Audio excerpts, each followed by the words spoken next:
പ്രശസ്ത എഴുത്തുകാരൻ Hermann Hesse സമയത്തെക്കുറിച്ച് പറഞ്ഞ ഒരു വാചകം എഴുതി കാണിച്ചുകൊണ്ടാണ് ആട് 3 തുടങ്ങുന്നത്. സമയം ഒരു നേർരേഖയല്ല. ഭൂതവും ഭാവിയും വർത്തമാനവും ഒരുമിച്ച് നിലനിൽക്കുന്നു. മനുഷ്യർ പല കാലങ്ങളിലായി പല പല ജന്മങ്ങളിൽ ജീവിക്കുന്നു, സമയത്താൽ മാത്രം വേർതിരിക്കപ്പെട്ടുകൊണ്ട്. സിദ്ധാർത്ഥ് ഉൾപ്പെടെയുള്ള മികച്ച നോവലുകൾ എഴുതിയിട്ടുള്ള ഹെസ്സയുടെ ഈ വാചകമാണ് തുടക്കത്തിൽ എഴുതി കാണിക്കുന്നത്. എന്നാൽ ആ വാചകത്തിനടിയിലായി ഷാജി പാപ്പൻ്റെതായി ഒരു വാചകം കൂടെ കാണിക്കുന്നു. ഏതൊക്കെ കാലങ്ങളിൽ ഏതൊക്കെ ജന്മങ്ങളിൽ ജീവിച്ചാലും എല്ലാ ജന്മത്തിലും നമ്മുടെ ഗതി ഊമ്പലും കഞ്ഞിയുമായിരിക്കും.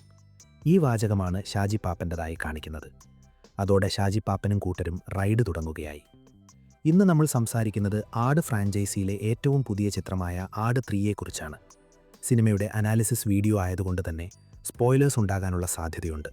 സോ സിനിമ കണ്ടവർ മാത്രം വീഡിയോ തുടർന്ന് കാണുക. അപ്പോൾ സിനിമോസഫിയിലേക്ക് സ്വാഗതം.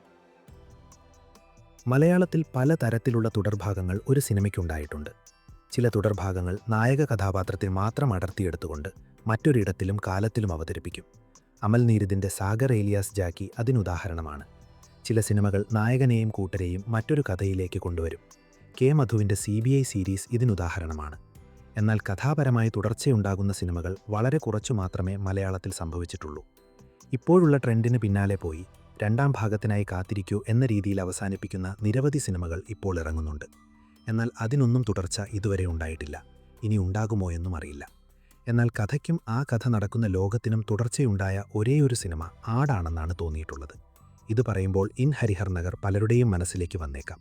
എന്നാൽ ഇൻ ഹരിഹർ നഗർ ആ കഥാപാത്രങ്ങളെ മാത്രമാണ് രണ്ടാം ഭാഗത്തിൽ അവതരിപ്പിച്ചത്. കഥ നടക്കുന്ന ആ ലോകത്തിൻ്റെ തുടർച്ച ആ സിനിമയിൽ നമുക്ക് കാണാനാകില്ല. എന്നാൽ കഥയ്ക്കും കഥാലോകത്തിനും കൃത്യമായ തുടർച്ചയുള്ള മലയാളത്തിലെ ഒരേയൊരു ഫ്രാഞ്ചൈസി ആടിൻ്റേതാണ്. എന്നാൽ ആട് 3യിൽ വലിയൊരു റിസ്ക്കാണ് മിഥുൻ മാനുവൽ എടുത്തത്. Genre Swift. ഒരു കോമഡി ഡ്രാമ എന്ന ജോണറിൽ നിന്ന് ആട് ഫാൻറ്റസി സൈഫൈ കോമഡിയിലേക്ക് മാറിയിരിക്കുന്നു. തീർച്ചയായും ധൈര്യപൂർവ്വമുള്ളൊരു പരീക്ഷണം തന്നെയാണിത്. പ്രേക്ഷകർക്ക് അത്രത്തോളം പരിചയമുള്ള ക്യാരക്ടേഴ്സാണ് ആടിലെ ഏതൊരു ക്യാരക്ടറും. അവരെ മറ്റൊരു രീതിയിലും കാലത്തിലും അവതരിപ്പിക്കുന്നതോടൊപ്പം പുതിയ ക്യാരക്ടേഴ്സിനെ പ്രേക്ഷകരെ കൊണ്ട് ഇഷ്ടപ്പെടുത്തുകയും വേണം. അല്ലെങ്കിൽ വിമർശനമുണ്ടാകുന്നതോടൊപ്പം അതുവരെ ഉണ്ടാക്കിയെടുത്ത ഫിലിം ഫ്രാഞ്ചൈസി തകരുകയും ചെയ്യും. എന്നാൽ വളരെ ധൈര്യസമേതം മിഥുൻ മാനുവൽ ആ പരീക്ഷണം നടത്തുകയും അതിൽ 100% വിജയിക്കുകയും ചെയ്തു. ഷാജി പാപ്പനെ പോലെ പത്മനാഭ തമ്പുരാനെയും ഡ്യൂഡിനെ പോലെ അസം ഖാനെയും ജനങ്ങൾ ഏറ്റെടുത്തു. ഫ്യൂച്ചറിൽ നിന്നാണ് കഥ ആരംഭിക്കുന്നത്. വർഷം 2370. ഓർഗനൈസേഷൻ എന്നു പേരുള്ള സംഘമാണ് ലോകം മുഴുവൻ അടക്കി ഭരിക്കുന്നത്. എല്ലാ രാജ്യങ്ങളെയും ഭരണകൂടങ്ങളെയും അട്ടിമറിച്ച് ലോകത്തിൻ്റെ ഭരണം മുഴുവൻ അവർ ഏറ്റെടുത്തിരിക്കുന്നു. എന്നാൽ ചിലർ ആ സംഘടനയ്ക്കെതിരെ വിപ്ലവം നടത്താനുള്ള ഒരുക്കത്തിലാണ്. അവർ ഓർഗനൈസേഷനെതിരെ സംഘം ചേർന്ന് പോരാട്ടത്തിനുള്ള തയ്യാറെടുപ്പുകൾ നടത്തുന്നു. ആ ഗ്രൂപ്പിൻ്റെ നേതാവ് ബാബ എന്നറിയപ്പെടുന്ന ഒരാളാണ്. സെലസ്റ്റിയൽ സ്റ്റോൺ ഉപയോഗിച്ച് എങ്ങനെയാണ് ഓർഗനൈസേഷൻ ലോകം കീഴടക്കിയതെന്ന് ബാബ സംഘത്തിലെ മറ്റുള്ളവർക്ക് പറഞ്ഞു കൊടുക്കുന്നു. ആടിൻ്റെ 1ാം പാർട്ടിൽ നീലക്കൊടുവേലിയായിരുന്നു കഥാഗതി നിയന്ത്രിച്ചിരുന്നത്. 2ൽ അത് കമ്മട്ടത്തിനാവശ്യമായ അച്ചാണ്. എന്നാൽ 3ൽ സെലസ്റ്റിയൽ സ്റ്റോണാണ് കഥാഗതി നിയന്ത്രിക്കുന്നത്.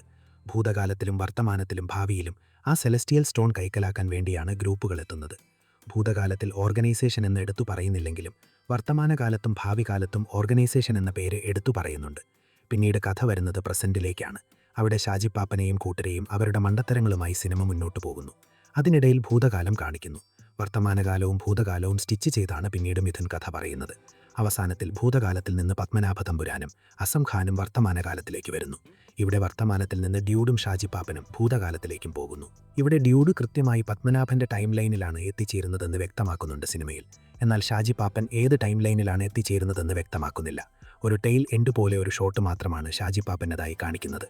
എന്നാൽ അത് പത്മനാഭൻ്റെ ടൈം ലൈൻ, അതായത് 1750കൾ ആകാൻ സാധ്യത കുറവാണ്. അതിന് കാരണമുണ്ട്. ടൈം ലൈൻ ക്രോസ് ഓവർ നടക്കുന്ന സമയത്ത് ഡ്യൂഡ് ധരിക്കുന്ന ഡ്രസ്സ് ചുവന്ന കോട്ടാണ്. ഷാജി പാപ്പൻ അയാളുടെ ജുബ്ബയും മുണ്ടും. പത്മനാഭനാകട്ടെ രാജാവിൻ്റെ ഡ്രസ്സും കൂടെ കുതിരയും. അസം ഖാനും രാജാവിൻ്റെ ഡ്രസ്സാണ് ധരിക്കുന്നത്, കൂടെ കുതിരയും. ഇതിൽ ഡ്യൂഡ് അതേ ഡ്രസ്സോടെ, അതായത് ചുവന്ന കോട്ടോടെയാണ് പത്മനാഭൻ്റെ ടൈം ലൈനിൽ ലാൻഡ് ആകുന്നത്. തിരിച്ച് പത്മനാഭൻ ഷാജി പാപ്പൻ്റെ ടൈം ലൈനിൽ ലാൻഡ് ആകുന്നതും സെയിം ഡ്രസ്സിൽ കുതിരപ്പുറത്താണ്. എന്നാൽ ഷാജി പാപ്പനെ പിന്നീട് കാണിക്കുന്നത് ക്രോസ് ഓവർ നടക്കുമ്പോഴുള്ള ഡ്രസ്സിലല്ല. മാത്രമല്ല ക്രോസ് ഓവർ നടന്ന ഉടനെ ഒന്നും മനസ്സിലാകാത്ത ഡ്യൂഡിനെയും പത്മനാഭനെയുമാണ് കാണിക്കുന്നത്. എന്താണ് സംഭവിച്ചത് എന്നവർക്ക് ഒരു പിടുത്തവുമില്ല. എന്നാൽ ഷാജി പാപ്പനെ കാണിക്കുമ്പോൾ അയാൾ നിൽക്കുന്നത് ഒരു യുദ്ധത്തിന് നടുവിലാണ്. പടക്കളം നിറയെ ഭടന്മാർ വീണ് കിടക്കുന്നുണ്ട്. അവിടെ അയാൾ കൈയും വിരിച്ച് വിധി എന്താണോ അത് സ്വീകരിക്കാൻ തയ്യാറായി നിൽക്കുന്നു. അതായത് എല്ലാം അറിയുന്ന ആളാണ് ഇവിടെ ഷാജിപ്പാപ്പൻ. അതുകൊണ്ട് ഷാജിപ്പാപ്പൻ എത്തിയത് പത്മനാഭൻ്റെ ടൈം ലൈനിൽ 1750കളിലാകാൻ സാധ്യതയില്ല. ഷാജിപ്പാപ്പൻ്റെ ഡ്രസ്സിങ്ങും അതിനെ സൂചിപ്പിക്കുന്നുണ്ട്. നാട്ടിലെ രാജാക്കന്മാർ ധരിക്കുന്നത് പോലുള്ള പടച്ചട്ടയും മറ്റുമല്ല ഷാജിപ്പാപ്പൻ ധരിച്ചിട്ടുള്ളത്. അതായത് ഒന്നുകിൽ വർത്തമാനകാലത്തിൽ നിന്നുള്ള ഷാജിപ്പാപ്പനും ഭൂതകാലത്തിൽ നിന്നുള്ള ആസം ഖാനും എത്തിപ്പെട്ടത് മറ്റേതെങ്കിലും ഒരു ടൈം ലൈനിലായിരിക്കാം. ഡ്യൂഡും പത്മനാഭനും കൃത്യമായി ടൈം ലൈൻ സ്വാപ്പ് നടത്തിയപ്പോൾ ഷാജിപ്പാപ്പനും ആസം ഖാനും മറ്റേതെങ്കിലും ടൈം ലൈനിലായി പോയിട്ടുണ്ടാകും. ടൈം ലൈൻ ക്രോസ് ഓവറിന് ശേഷം ആസം ഖാനെ കാണിച്ചിട്ടില്ല എന്നതും ശ്രദ്ധേയമാണ്. അതല്ലെങ്കിൽ 1750കളിൽ എത്തിച്ചേർന്ന ഷാജിപ്പാപ്പനെ ഒരുപാട് നാളുകൾക്ക് ശേഷമായിരിക്കാം കാണിക്കുന്നത്. അതായത് സാഹചര്യം മനസ്സിലാക്കി ഉൾക്കൊണ്ടതിന് ശേഷം യുദ്ധം ചെയ്യാനും മറ്റും പഠിച്ച ഷാജിപ്പാപ്പനെ ഒരു ടെയിൽ എൻഡ് പോലെ നമുക്ക് കാണിച്ചു തരുന്നതാകാം. എൻ്റെ തിയറി ഷാജിപ്പാപ്പനും ആസം ഖാനും മറ്റൊരു ടൈം ലൈനിലായിരിക്കാം എത്തിച്ചേർന്നിട്ടുണ്ടാകുക എന്നതാണ്. എന്തായാലും അടുത്ത പാർട്ടിലായിരിക്കും മിഥുൻ മാനുവൽ തോമസ് എന്ന എഴുത്തുകാരൻ്റെ മികവ് നമ്മൾ ശരിക്കും കാണുന്നത്. സത്യത്തിൽ ആട് 3 അതിൻ്റെ ട്രാക്കിലേക്ക് കയറിയപ്പോഴേക്കും പടം തീർന്നതുപോലെയാണ് എനിക്ക് തോന്നിയത്. കയോസാണ് ആട് സിനിമകളുടെ ഏറ്റവും വലിയ പ്രത്യേകത. പണ്ടത്തെ പ്രിയദർശൻ സിനിമകളെ ഓർമ്മിപ്പിക്കുന്ന രീതിയിലുള്ള കയോസ് ആട് സിനിമകളിൽ നമുക്ക് കാണാനാകും. ആട് 1-ലായാലും 2-ലായാലും ആ കയോസാണ് സിനിമയെ എൻഗേജ് ആക്കുന്നത്. അതിൻ്റെ കൂടെ കഥാപാത്രങ്ങളുടെ മണ്ടത്തരങ്ങളും കൂടെയാകുമ്പോൾ നല്ല വൈബിൽ സിനിമ കണ്ടിരിക്കാനാകും. എന്നാൽ ആട് 3-ൽ മിസ്സായതും ആ കയോസാണ്. അതിൻ്റെ ഗ്രാഫ് കൂടി തുടങ്ങിയപ്പോൾ തന്നെ സിനിമ തീരുകയും ചെയ്തു. ആ ഒരു കുറവ് ഒഴിച്ചു നിർത്തിയാൽ മികച്ച സിനിമ തന്നെയാണ് ആട് 3 അനുഭവപ്പെട്ടത്. സത്യത്തിൽ മിഥുൻ മാനുവൽ തോമസ് എന്ന സംവിധായകനേക്കാൾ അയാളിലെ എഴുത്തുകാരനെ സമ്മതിച്ചു കൊടുത്തേ മതിയാകൂ. എത്ര ചെറിയൊരു ത്രെഡിൽ നിന്നാണ് അയാൾ ഒരു മൾട്ടിവേഴ്സ് കഥയുണ്ടാക്കിയെടുത്തിട്ടുള്ളത്. വടംവലിക്കാരായ ഒരു സംഘം ചെറുപ്പക്കാർക്ക് സമ്മാനമായി ഒരു ആടിനെ കിട്ടുന്നു. ആ ആടിനെ കൊണ്ട് അവർ കഷ്ടപ്പെടുന്നു. ഇതാണ് ആട് എന്ന സിനിമയുടെ വൺ ലൈൻ സ്റ്റോറി. ഈ ഒരു വൺ ലൈനിൽ നിന്ന് തുടങ്ങിയ സിനിമയാണ് ഇപ്പോൾ മൾട്ടിവേഴ്സ് വരെ എത്തി നിൽക്കുന്നത്. തീർച്ചയായും മിഥുൻ എന്ന എഴുത്തുകാരനെ സമ്മതിച്ചു കൊടുത്തേ മതിയാകൂ. ഒരിടയ്ക്ക് ഒരുപാട് വിമർശനങ്ങൾ അദ്ദേഹം കേട്ടിരുന്നു. ഓസ്ലറിൻ്റെ സമയത്തും അത് കഴിഞ്ഞും ഓവർ റേറ്റഡ് എഴുത്തുകാരനാണ് മിഥുൻ എന്ന രീതിയിലുള്ള ചർച്ചകൾ നിരവധി നടന്നിരുന്നു. എന്നാൽ എനിക്കൊരിക്കലും അങ്ങനെ തോന്നിയിട്ടില്ല. വളരെ യുണീക്കായ ത്രെഡുകൾ കണ്ടെത്തി അത് വികസിപ്പിച്ച് സിനിമയാക്കുന്നതിൽ മിഥുന് അസാമാന്യ കഴിവുണ്ട്. അത് അദ്ദേഹത്തിൻ്റെ ഫിലിമോഗ്രഫി എടുത്തു നോക്കിയാൽ മനസ്സിലാകും. ഓം ശാന്തി ഓശാന, അലമാറ, ആൻ മരിയ കലിപ്പിലാണ്, അഞ്ചാം പാതിര തുടങ്ങി ഏത് സിനിമ എടുത്തു നോക്കിയാലും വളരെ യുണീക്കാണ് മിഥുൻ്റെ കഥകളെന്ന് മനസ്സിലാകും. സിമ്പിളായ ത്രെഡിൽ നിന്ന് കോംപ്ലിക്കേറ്റഡ് ആയ സ്ക്രിപ്റ്റ് എഴുതാൻ മിഥുന് പ്രത്യേക കഴിവുണ്ട്. ആടും അതിൽ നിന്നൊന്നും ഭിന്നമല്ല. മിഥുൻ മാനുവൽ തോമസ് എന്ന എഴുത്തുകാരൻ്റെ സെക്കൻഡ് ഫേസാണ് ആട് 3. ഒരർത്ഥത്തിൽ അയാൾക്കെതിരെ ഉയർന്ന വിമർശനങ്ങൾക്കെതിരെയുള്ള ഉയർത്തെഴുന്നേൽപ്പ് കൂടിയാണ് ഈ സിനിമ. വരാൻ പോകുന്ന സിനിമയുടെ, അതായത് ആട് 3യുടെ 2ാം ഭാഗത്തിൻ്റെ വേൾഡ് മാത്രമാണ് ഈ സിനിമയിലൂടെ സെറ്റ് ചെയ്തിട്ടുള്ളത്. ശരിക്കും സിനിമയുടെ ഇവൻറ്റുകൾ നടക്കാൻ പോകുന്നത് അടുത്ത പാർട്ടിലായിരിക്കും. മിഥുൻ ഓവർ റേറ്റഡ് ആണോ അണ്ടർ റേറ്റഡ് ആണോ എന്ന് ആ സിനിമ തീരുമാനിക്കും. എന്തായാലും ആട് 3യുടെ 2ാം ഭാഗത്തിനായി കാത്തിരിക്കുന്നു. വീഡിയോ ഇവിടെ അവസാനിപ്പിക്കുന്നു. എന്താണ് ഈ വീഡിയോയെക്കുറിച്ചും ആട് 3 എന്ന സിനിമയെക്കുറിച്ചും നിങ്ങളുടെ അഭിപ്രായം കമൻറ്റിൽ പങ്കുവയ്ക്കുക. ആദ്യമായാണ് ഈ ചാനൽ കാണുന്നതെങ്കിൽ മറ്റു വീഡിയോസും കണ്ടു നോക്കുക. സിനിമയുടെ അനാലിസിസ്, ഐഡിയോളജിയൊക്കെയാണ് ഈ ചാനലിൽ അധികം ചർച്ച ചെയ്യാറുള്ളത്. അപ്പോൾ വീഡിയോ ലൈക്ക് ചെയ്യുക, ഹൈപ്പ് ചെയ്യുക, ഷെയർ ചെയ്യുക, ചാനൽ സബ്സ്ക്രൈബ് ചെയ്യുക. മറ്റൊരു നല്ല വീഡിയോയുമായി വീണ്ടും കാണാം. നന്ദി.